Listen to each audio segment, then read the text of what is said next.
The moment your heart stops, the real story begins.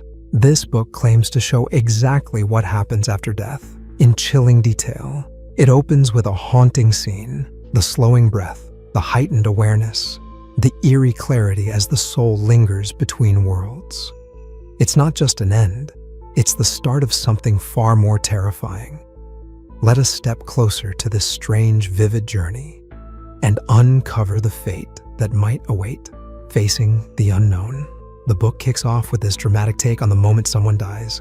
Imagine everything slowing down, like a scene from a movie. The person becomes super aware of every little thing around them.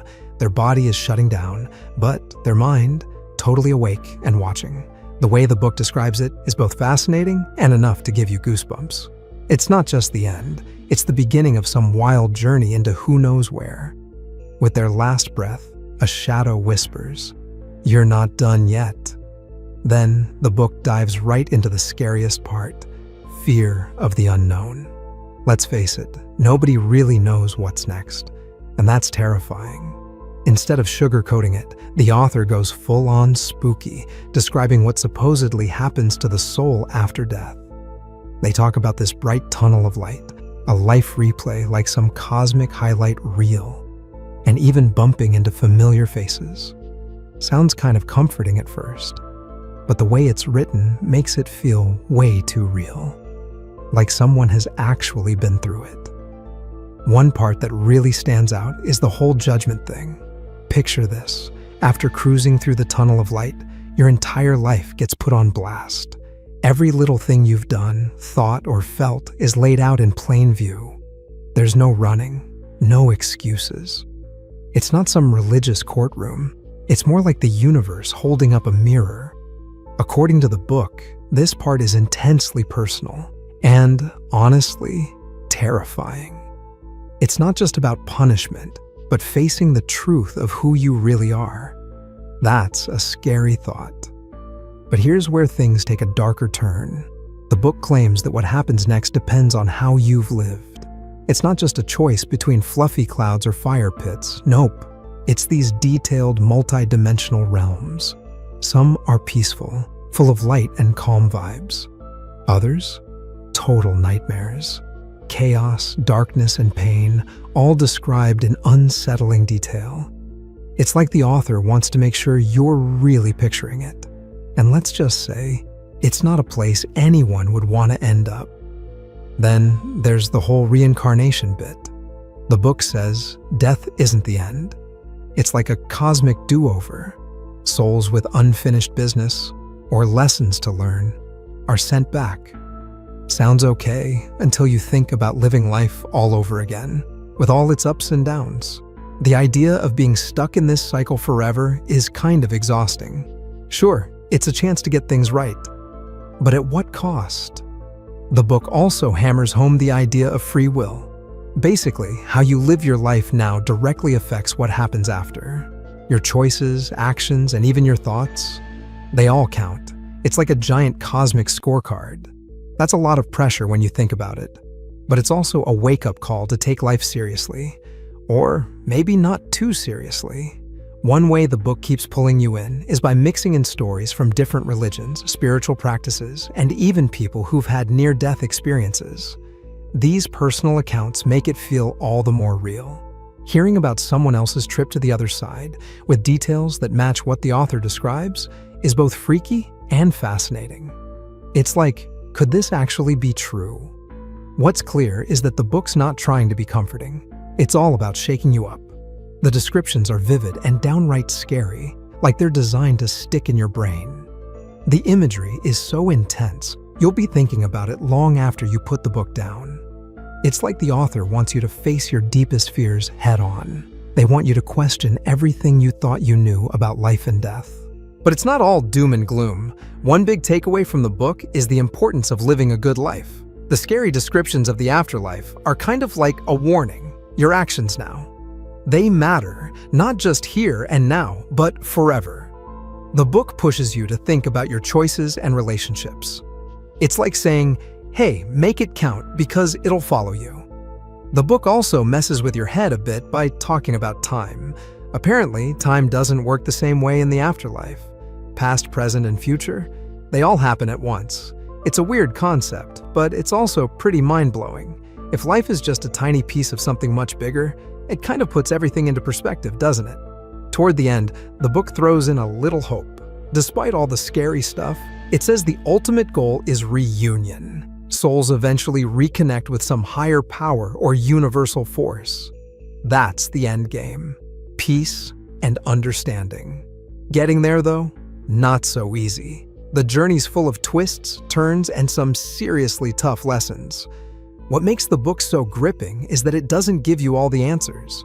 Instead, it leaves you with a ton of questions. What if this is real? What if it's not? Either way, it makes you think about how you're living your life. It's unsettling, sure, but maybe that's the point. Whether or not you believe in the afterlife, the book makes you face the possibility of what might come next. What really happens when life ends? Let's dive into the moments after. Then, the mandala of peaceful deities guides the spirit to unity with this cosmic display. But there's a subtle trap. The dull path of healing always looms nearby. The text encourages the spirit to resist that pull, saying, "At this moment, let your compassion flow. Draw back from the path that leads to delusion and the lower animal realms." But what happens if the bardo being can't align with the peaceful deities? That's when the wrathful ones make their entrance. And these beings don't hold back. Imagine sharp fangs, multiple heads, weapons in hand, surrounded by flames and laughing ominously. Sounds terrifying? Well, that's the point. These blood-drinking deities embody raw energy, and their presence can feel like a nightmare come to life. Here's the twist, though. Even these fearsome beings are not to be feared. The text reveals that they too are pure manifestations of the mind. Their wrathful forms are just another reflection of the bardo being's own nature. It's a test, a challenge to see through the terror and recognize that all of this is coming from within. If the bardo being recognizes that the peaceful or wrathful deities are simply reflections of their own mind, they achieve something extraordinary, merging inseparably with the lights and forms of the deities, attaining Buddhahood. This is their second chance to break free from samsara, the constant loop of dying and starting over. But let's be real, it's no easy task. Fear, confusion, and doubt are often too overwhelming. And what happens if fear takes over? Liberation slips through their grasp. The peaceful deities transform into Mahakala, the protector of Dharma, and the wrathful deities morph into Yama Dharmaraja, the lord of Buddhist hells. Yama's presence is as vast as the sky, and he doesn't come quietly. Picture him holding a slate listing all past actions, giving commands of strike and kill, while performing gruesome acts like severing heads and ripping out organs. It's enough to make the bardo being faint in terror, and when they awaken, the opportunity for liberation is gone. From here, the bardo being enters the third stage, the bardo of rebirth. This stage is where karma steps in to decide their next destination. The possibilities? They could be reborn into the realm of gods, jealous gods, humans, animals, hungry ghosts, or even hell. And the process of transformation begins with the appearance of womb entrances. The bardo being feels a pull toward one, and upon entering, conception occurs. Just like that, the pattern continues, and they're reborn into a new life. But as this phase of rebirth unfolds in the East, the West took these profound teachings and reshaped them into something entirely its own. The concept of bardo, with its vivid imagery and spiritual depth, found new life in Western interpretations and cultural reinventions. How the West reimagined bardo. Let's take a step back and remember something important. The Tibetan Book of the Dead isn't just a philosophical text. It's a ritual guide meant to be read aloud to the dead. Its oral nature is key. Much of the text directly addresses the deceased with lines like, "O child of Buddha nature," offering encouragement and instructions for navigating the wild and often terrifying visions of the bardo states. When you read this text with its oral purpose in mind, even the more horrifying parts, like Yama drinking brains, start to make sense. They're not meant to shock for the sake of shock. Instead, they serve to guide and prepare the spirit for the challenges of the bardo. And about the name, the Tibetan Book of the Dead, it's a little misleading. It's not actually a standalone book, but a small section of a much larger text called Peaceful and Wrathful Deities, a natural liberation through recognition of enlightened intention. This context adds even more depth to a text already filled with wisdom, ritual, and cosmic imagery. The origins of the Tibetan Book of the Dead are steeped in legend and tradition, tracing back to the 8th century tantric master Padmasambhava, an important figure in Tibetan Buddhism. According to tradition, Padmasambhava foresaw that his teachings might one day be distorted or lost. To safeguard them, he devised a unique solution. He hid his teachings across the Tibetan landscape. These hidden treasures, called therma, meaning treasure, were concealed in caves, lakes, mountaintops, or even within the minds and hearts of future disciples, waiting to be discovered when the time was right. The people chosen to uncover these treasures are known as Tertons, treasure discoverers. It's believed that Tertons are reincarnations of Padmasambhava's closest disciples, handpicked by the master himself to rediscover and revive his teachings in later lifetimes. This tradition credits the Tibetan Book of the Dead as part of one such treasure. The story of its discovery is just as fascinating. In the 14th century, a 15-year-old boy named Karmalingpa, the son of a tantric master, is said to have found a collection of texts buried in a cave. Among them was the complete Peaceful and Wrathful Deities text, which includes the section we now call the Tibetan Book of the Dead. It's a striking narrative, filled with mysticism and spiritual destiny. While this is the traditional story, many scholars approach it with skepticism. From their perspective, the therma texts are more likely the work of the Tertons themselves, with the attribution to Padmasambhava serving as a symbolic nod to his authority and influence, rather than literal authorship. Interestingly, while the Tibetan Book of the Dead is widely recognized and celebrated in the West, its prominence within Tibetan Buddhist practice isn't quite as grand. Tibetan Buddhists are often surprised by how much attention this single text, a small part of one of their many funerary traditions, has received abroad. It's a reminder that sometimes the spiritual spotlight shines in unexpected places. Some scholars argue that the Tibetan Book of the Dead has become more of an American spiritual classic than a Tibetan one. Why? It all starts with a guy named Walter Evans Wentz, the American who introduced the text to the Western world. Let's break it down. Evans Wentz wasn't your average academic. He was a theosophist, part of a late 19th century spiritual movement that blended Hinduism, Buddhism, and various esoteric traditions. In 1919, during a spiritual journey through India, Evans Wentz came across some Tibetan funerary texts. He didn't get them directly from Tibetan monks or scholars, though. He bought them from a British officer fresh from Tibet, which, at the time, was under British invasion. Problem? Evans Wentz couldn't actually read the texts. To figure out what they said, he traveled to northeast India and sought out Kazadawa Samdup, an English-language teacher known for helping Westerners translate religious texts. Samdup translated the funerary texts, and Evans Wentz published them in 1927 as the Tibetan Book of the Dead. He chose the title because he thought it resembled the Egyptian Book of the Dead, and believed both texts drew from some ancient universal wisdom. Evans Wentz even framed his relationship with Samdup as a spiritual one, describing himself as Samdup's disciple. In the preface of the first edition, he wrote, "I am seeking, so far as possible, to suppress my own views and act simply as the mouthpiece of a Tibetan sage, of whom I was a recognized disciple."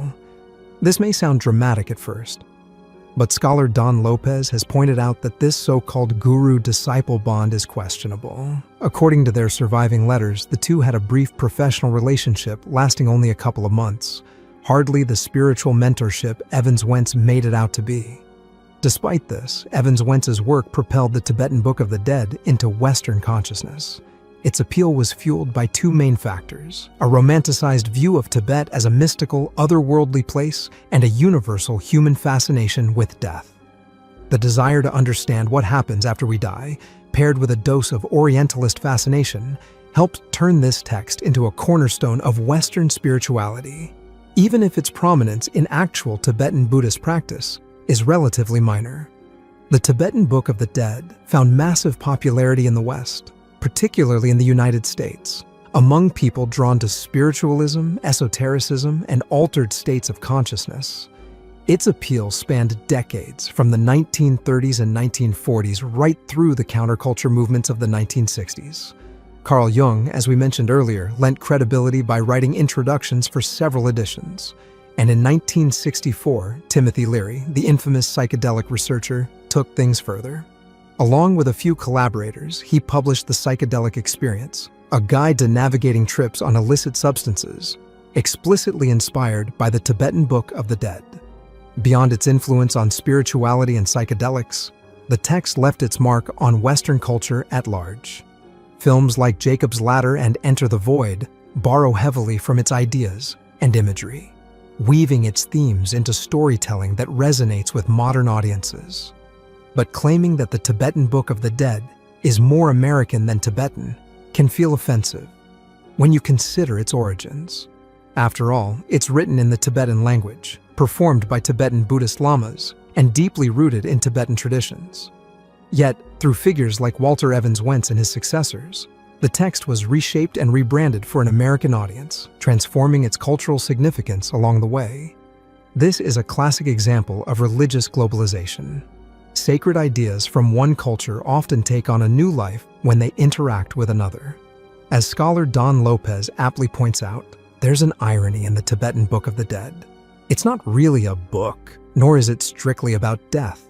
It's fundamentally about healing, whether that's the awakening of souls or the rediscovery of thermatexts. Evans Wentz's version isn't so much a direct transmission of Tibetan Buddhist practice as it is an American reimagining. By isolating a few chapters from a larger pattern of texts, giving them an evocative new title, and layering on his own interpretations, he created something that resonated powerfully with Western audiences. The result? A text that continues to bridge and blur the lines between two very different worlds. As Don Lopez points out, the text is fundamentally about Buddhist rebirth. Yet, for American audiences, it's often read as a psychological or even psychedelic guide. This transformation highlights more than just cultural reinterpretation. It's a lesson in how religious authority and sacred texts evolve as they move between contexts. Think about it. Many religious traditions establish authority by connecting their text to prominent figures. Christians link books like the Gospel of John to apostles of Jesus, and Sikhs regard the Guru Granth Sahib as their eternal guru, maintaining continuity with the lineage of their 10 human gurus. Tibetan Buddhism follows a similar pattern, rooting the legitimacy of Therma texts in Padmasambhava's disciples, believed to reincarnate across generations to rediscover and reintroduce these teachings. Theosophists like Evans Wentz weren't exempt from this need for authority. By claiming to be a disciple of a lama, he aligned himself with the lineage of Karma Lingpa, the original revealer of the Tibetan Book of the Dead, and, by extension, tied himself to Padmasambhava's ancient chain of authority. It's fascinating how this interplay of tradition, reinterpretation, and personal claims shaped the text's legacy in the West. This blending of ancient wisdom with modern reinterpretation didn't stop with scholars. It found its way into unexpected corners of culture. Like even the music scene was echoing the transformative ideas of the Tibetan Book of the Dead. Music meets Tibetan wisdom. The 1960s were more than just about music. They were about exploring deeper meanings and pushing boundaries. Rock musicians of the era weren't satisfied with just making hits. They wanted to tap into something spiritual and transformative. Many of them looked to the ancient wisdom of the East, and the Tibetan Book of the Dead became a massive influence.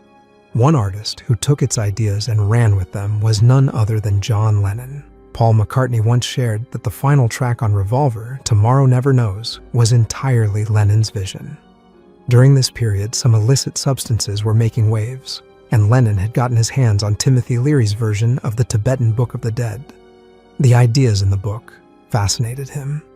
Unlike the traditional British view of death as something dull and final, the text described death as a transformative journey. It compared dying to an epic voyage, similar to how the ancient Egyptians prepared their dead for the afterlife. For Lennon, this idea was electrifying. With those illicit substances opening his mind to new perspectives, the themes of the book resonated even more. It inspired him to create a song that captured the essence of these ideas. Tomorrow Never Knows became a bold and trippy exploration of life, death, and the unknown. It was Lennon channeling the wisdom of an ancient text into something revolutionary. The book itself contains one of its most famous lines: "Whenever in doubt, turn off your mind, relax, float downstream." Sound familiar? That's because John Lennon borrowed it and transformed it into the lyrics of his first psychedelic anthem, Tomorrow Never Knows. But Lennon didn't want to go full philosopher without a little twist. He knew the best way to weave spirituality into music was to add a touch of playfulness. As he explained, "That's me in my Tibetan Book of the Dead period. I took one of Ringo's malapropisms as the title to sort of take the edge off the heavy philosophical lyrics." And just like that, a deep spiritual concept became part of a song that was as trippy as it was relatable. Now, let's talk about Leonard Cohen. For some reason, the idea of him playing tennis is oddly funny. But that's exactly what the monks at a Buddhist monastery had him doing. When Cohen retreated to the monastery, the monks noticed something right away. He was too serious. Their advice? Loosen up. They sent him to the tennis courts, insisting he needed to learn how to play, not just work. This experience left a lasting impression on Cohen, who embraced the lesson wholeheartedly. Long after he hung up his racket, he shared the mantra that stuck with him: lighten up. That's what enlightenment means, to lighten up. Leave it to Cohen to turn a bit of Buddhist wisdom into something profound, yet effortlessly cool. For Leonard Cohen, the idea of separating yourself from the grind was transformative. It became the foundation of much of his later work, which radiated the sense of peace he discovered through this liberated mindset. Feeling deeply grateful for the inspiration, Cohen decided to give back in a way that felt meaningful. He lent his iconic voice to narrate a 2-part documentary series on the Tibetan Book of the Dead. It was his way of honoring the lessons and the calm it had brought into his life. Moving on to Laurie Anderson, when she and her husband, Lou Reed, connected, they were both at a turning point, reevaluating their artistic journeys and how spiritualism fit into their lives. Their relationship wasn't just about art. It was built on shared values and a deeper understanding of life. Together, they came up with 3 simple rules to live by, something Anderson says became their guideposts. "I'm just going to tell you what they are because they come in really handy," Anderson once shared. "Because things happen so fast, it's always good to have a few, watchwords to fall back on. Practical, thoughtful, and profoundly grounded, just like their approach to life and art." Laurie Anderson and Lou Reed's 3 life rules are the kind of wisdom you want to scribble down and keep forever. They went like this. 1. Don't be afraid of anyone. Now, can you imagine living your life afraid of no one? 2. Get a really good bullshit detector. And 3. Be really, really tender. With those 3 things, you don't need anything else. Simple, powerful, and timeless. Anderson added her own perspective to this philosophy by absorbing the wisdom around her and creating her own rules. For her, part of that process was diving into the Tibetan Book of the Dead. The book left such an impression that she created an album inspired by its teachings, turning ancient ideas into a modern artistic expression. It's the perfect example of blending the spiritual with the creative. Now, let's fast forward to the 1990s. Spiritualism might have been overshadowed by the rise of beer-soaked grunge, but Radiohead kept the old-school artistic spirit alive. Thom Yorke was on a mission to explore transcendence through his music, and one of his standout tracks, I Might Be Wrong, tackled the idea of moving beyond the physical world. Yorke described the track as a snapshot of a crisis moment in his life. He shared, "I used to think there was nothing left at all." He recalled a surreal experience one night while living near a beach. As he stood outside and looked back at his empty house, he saw a figure walking around inside, even though he knew no one was there. That strange presence stuck with him, and he channeled it into the song. The result is a haunting yet deeply reflective piece that captures the search for meaning in the unknown. During a chaotic chapter in his life, Tom York found solace by pulling away from the noise and seeking peace in solitude. He spent his time reconnecting with nature and observing the cycle of life and death. Reflecting on this period, York shared, "I spent a lot of time watching things die, walking a lot in vast landscapes, watching the seasons change, ancient rocks, rotting carcasses, flowers blossoming, rivers gurgling." Alongside these meditative moments, he turned to the Tibetan Book of the Dead, letting its teachings guide his introspection and influence his music. Then there's Patty Waters, a name that may not ring as many bells, but played a pivotal role in shaping cultural history. Sometimes it's not the most famous figures who spark a movement. It's those with fresh ideas at just the right time, inspiring others to take those ideas and run with them. Patty Waters, a jazz singer with an unparalleled gift for raw emotion, was one of those people. Drawing inspiration from the Tibetan Book of the Dead, Waters embraced the concept of letting things flow naturally. She translated this idea into her music by creating an open, swirling sound filled with raw, wandering emotions. Her work was an experience, a maelstrom of feelings that left an indelible mark on the artists and movements that followed. Patty Waters' unbound, free-flowing style didn't just stay in her corner of jazz. It set off a chain reaction that directly influenced trailblazers like Yoko Ono and Diamanda Galás. These artists, in turn, left their own marks, inspiring the Beatles, George Harrison's solo work, and beyond. In a way, this domino effect mirrors the central message of the Tibetan Book of the Dead itself. The text emphasizes the power of thought and its lasting impact, famously stating, "Our past thinking has determined our present status, and our present thinking will determine our future status. For man is what man thinks." It's a cycle that flows through art, life, and spiritual understanding. Profound, continuous, and endlessly interconnected. This idea of interconnected cycles naturally leads us to one of life's biggest mysteries, the question that has haunted and fascinated humans for centuries. What happens when we die? What happens to us when we die? It's the ultimate question, the kind that's kept humanity up at night since we first stopped dragging our knuckles through the muck and started pondering the big stuff. Do we simply vanish into the void, ceasing to exist? Are we thrown back into the mix as fresh-faced babies, or maybe even animals, on some endless karmic loop of reincarnation? Or is there a white light waiting for us, the one we've heard about in near-death experiences on shows like Oprah or Larry King Live? The warm glow, the smiling faces of loved ones long gone. It's comforting, right? Then there's the classic Christian image. St. Peter standing at the pearly gates, clipboard in hand, checking if your reservation for eternity in the kingdom of heaven is confirmed.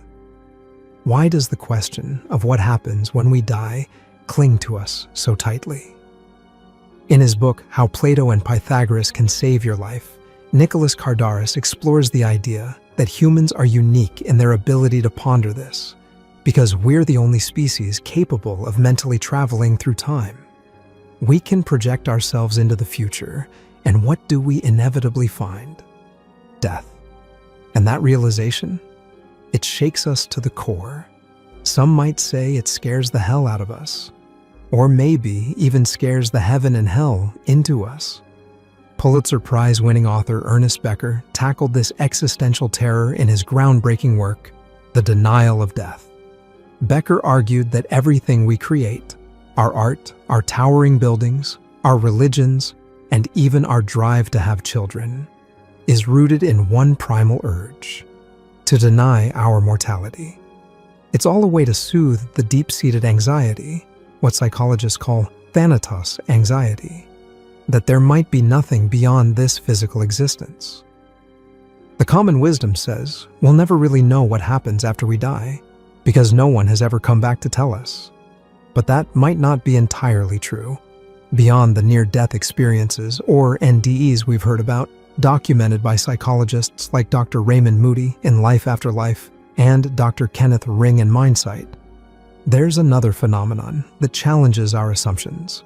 It involves children who, without the drama of an NDE or the influence of hypnotic regression, spontaneously recall vivid details of past lives. These cases are rigorously studied, well-documented, and leave us wondering, could these glimpses into past lives hold the answers we're searching for? When it comes to children recalling past lives, these stories aren't about extravagant claims of being Cleopatra or Napoleon. Instead, they're far more grounded, and, in many cases, eerily specific.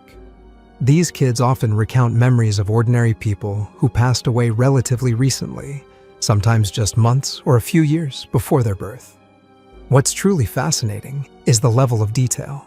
They'll name parents, siblings, and other relatives. They'll describe their previous villages, homes, or districts. They'll even recall what they did for a living, and most strikingly, provide vivid, accurate descriptions of how they died. Here's where it gets even more unsettling. Some of these children bear physical signs, birthmarks or congenital defects that match the cause of death they claim to have experienced in a past life. Often, these injuries were traumatic in nature, like scars from fatal wounds or marks where the body might have been pierced. The correlations are startling and difficult to dismiss as mere coincidence. And if you're thinking these accounts sound too wild to be true, consider this. Over 3,000 of these cases have been rigorously documented. What's even more surprising is that this research, far from being some fringe endeavor, has been conducted at a major U.S. university for more than 40 years. It's a reminder that the question of life after death may not be as unanswerable as we once thought. At the Division of Perceptual Studies at the University of Virginia, groundbreaking research into reincarnation has been ongoing for decades. Dr. Jim B. Tucker continues the work of his predecessor, Dr. Ian Stevenson, who began this research in 1967 and devoted nearly 40 years of his life to it. Stevenson traveled the globe with his team, methodically interviewing, photographing, and documenting these astonishing cases of children who vividly recalled past lives. Stevenson's dedication to rigor and accuracy was unparalleled.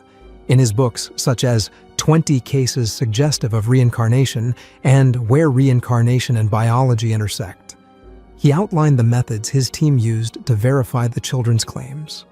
They cross-checked details like names, places, occupations, and causes of death against official records and interviews with surviving family members of the deceased.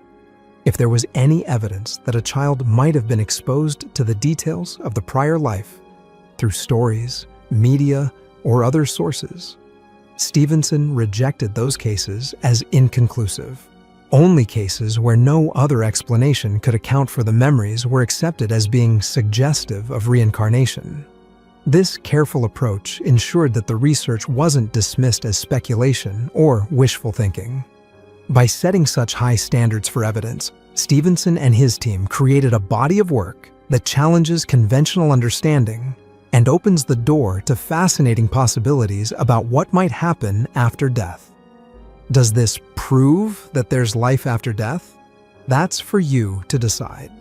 What's more, there have been controlled double-blind experiments showing that intercessory prayer, praying for someone's healing from afar, can yield positive recovery outcomes.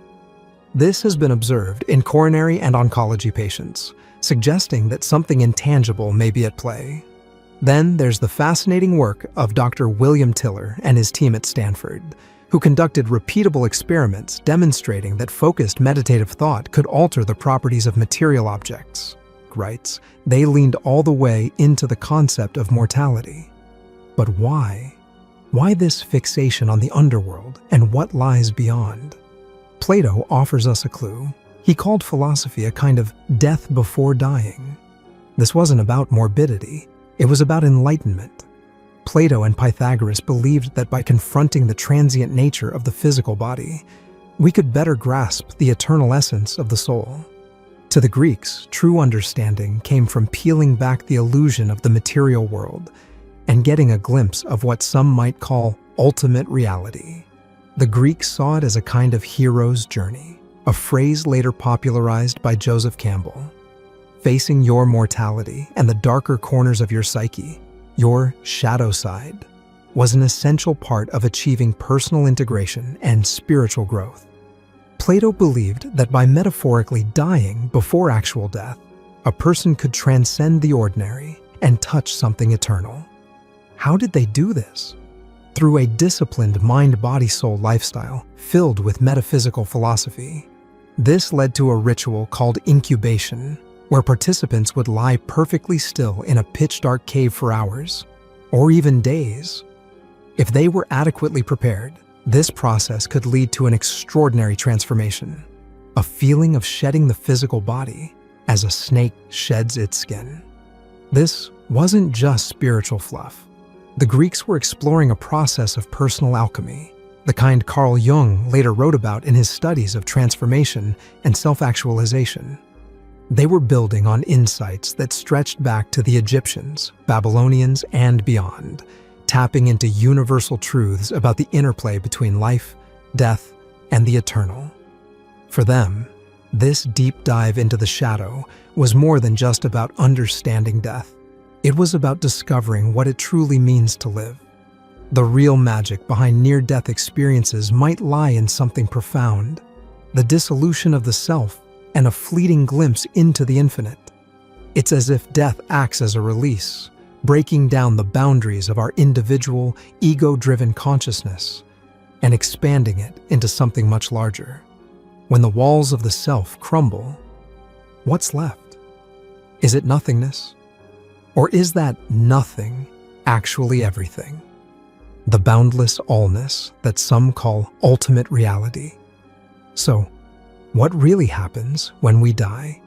Maybe it's not an ending at all, but the start of a whole new awakening. The wild thing about Plato and Pythagoras is that they believed you didn't need to face death to experience a transformative awakening. Their teachings outlined a way of life rooted in philosophy and deep contemplation that could strip away the illusions of the material world and help you tap into something eternal. Essentially, they were handing humanity a cheat code for a life-changing, mind-blowing glimpse of the infinite no near-death experience required. It's a staggering idea, one that suggests the ultimate mystery of existence might be closer than we ever imagined. But what about people who have technically died and come back? In 2001, a 66-year-old man undergoing surgery for an abdominal aneurysm experienced cardiac arrest. After 17 minutes of CPR, defibrillation, and medication, his vital signs were gone.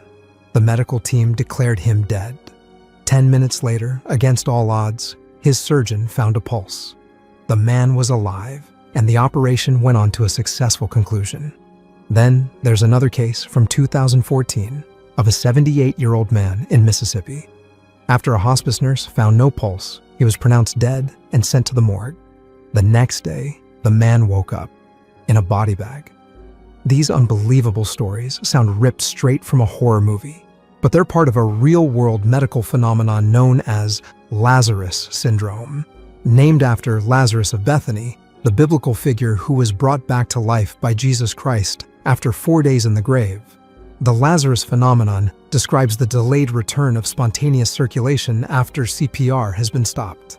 In layman's terms, people pronounced dead after cardiac arrest unexpectedly regain cardiac activity. While rare, Lazarus syndrome raises profound questions. Is death always final, or are there moments when the boundary between life and death becomes blurred, teasing us with the possibility that the end might not be as definite as we think? These cases might not explain the ultimate mystery, but they certainly add another fascinating angle to the age-old question of what happens after we die.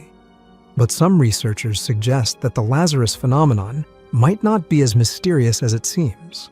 It could have a scientific explanation rooted in the resuscitation process itself. One idea points to a buildup of pressure in the chest caused by CPR. When CPR is stopped, the pressure may gradually release, allowing the heart to restart on its own. Another theory involves the delayed effects of medications like adrenaline often used during resuscitation. As several scientists explain, drugs administered through a peripheral vein might not reach the heart effectively due to impaired blood flow during CPR. Once blood flow improves after stopping CPR, the delayed delivery of these drugs could trigger a return of circulation. Besides this, there's hyperkalemia, a condition where blood potassium levels are too high, which has also been linked to delayed return of spontaneous circulation. It's one more piece of the puzzle, suggesting a range of factors might contribute to these rare and dramatic cases. Now, the challenging part is that Lazarus syndrome is incredibly rare, and the small number of documented cases makes it difficult to pinpoint the exact mechanisms behind it. That leaves us with more questions than answers. But maybe we're asking the wrong question. Instead of focusing on what might bring a patient back to life, perhaps we should consider this possibility. Were they ever truly deceased? In these extraordinary moments, the line between life and death becomes blurry, leaving us to wonder whether our understanding of death is as solid as we've always believed. Do you think the Tibetan Book of the Dead holds answers to the mysteries of life and death? Let us know in the comment. If you enjoyed the video, don't forget to hit the like and subscribe button for more.